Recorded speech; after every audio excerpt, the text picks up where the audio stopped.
And for more, we are joined now by Mitt Romney. Senator Romney, welcome back to Outside the Lines. What was your reaction to the White House's announcement yesterday?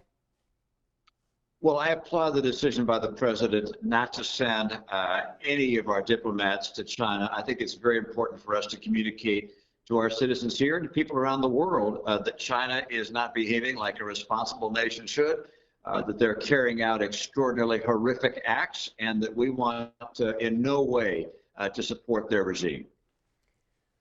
In what other ways, best case scenario, can a diplomatic boycott achieve your aims? Well, I think it underscores the fact that the people of the United States are not in any way complicit with what's happening in China. And I think what this will allow people around the world to understand is, why is it that America is not sending diplomats? And there'll be a discussion of that. And on NBC, and I hope on other networks as well, around the world, there'll be a discussion of why we did not send diplomats. And then we'll point out that 1 million Uyghurs are being forced into slave labor and are experiencing genocide, that the people of Hong Kong are not given the government that they were told they would have, that China is threatening the people of Taiwan. The South China Sea as well has been militarized in an unexpected way. Religious minorities are being persecuted. And then, of course, you have various athletes who likewise have been mistreated. So all these things will be discussed, I think, around the world. Why not a full boycott, including the athletes, as we had in 1980 with the Moscow Summer Games? Well, as you can recall from that experience, it didn't accomplish very much, except the athletes themselves suffered. And I think in this case, I had the occasion to help organize the Olympic Winter Games in Salt Lake City in 2002.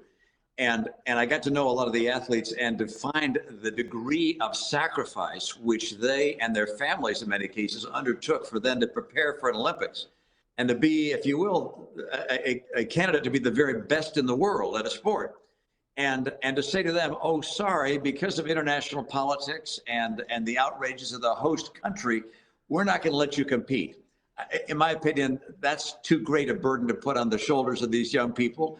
In your statement yesterday, your joint statement with Senator Kaine, you didn't mention Peng Shuai, the Chinese tennis player who has accused a former vice premier of sexual assault around the world.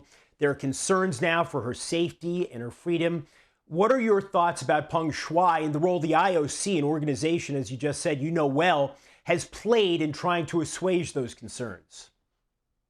Well, I'm very concerned about Peng Shuai, and I don't for the minute have great confidence that she is speaking her mind freely.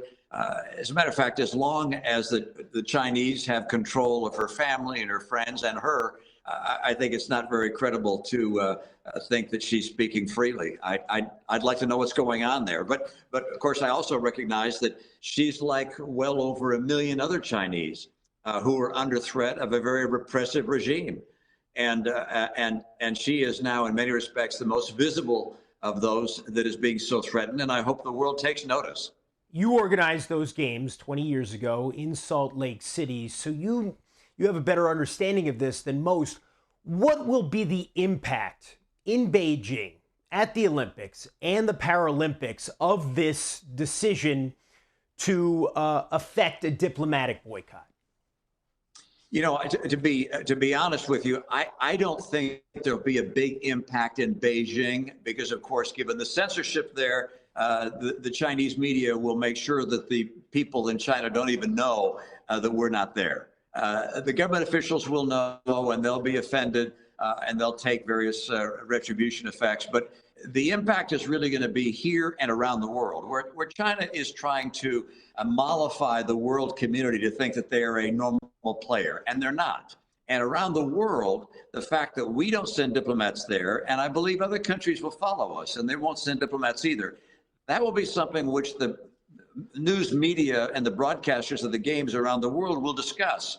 And there will be an occasion to say what's happening to religious minorities and the people of Hong Kong and Tibet and the Uyghurs. And so, as well as a wonderful tennis star. I mean, all of these things will be discussed globally, and I think it'll have the impact of people beginning to recognize that we face, in the emergence of China, a very malevolent character. We know what happened after the U.S. boycotted Moscow in 1980. The Soviet Union and much of the Soviet bloc did not go to L.A. in 1984. What kind of retaliatory moves do you expect from China now?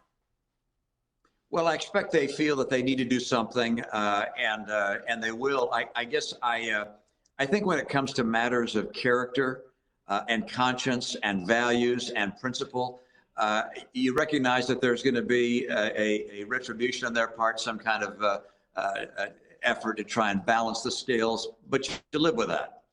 Frankly, if there's no pain, then there's no courage. If there's no sacrifice or risk, there's no courage. And we are a courageous people, and we stand for something.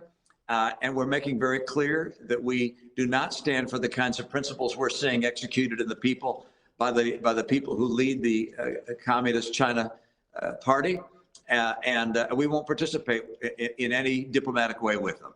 Senator Mitt Romney on the diplomatic boycott of the Winter Olympic and Paralympic Games. Senator, thank you so much for joining us.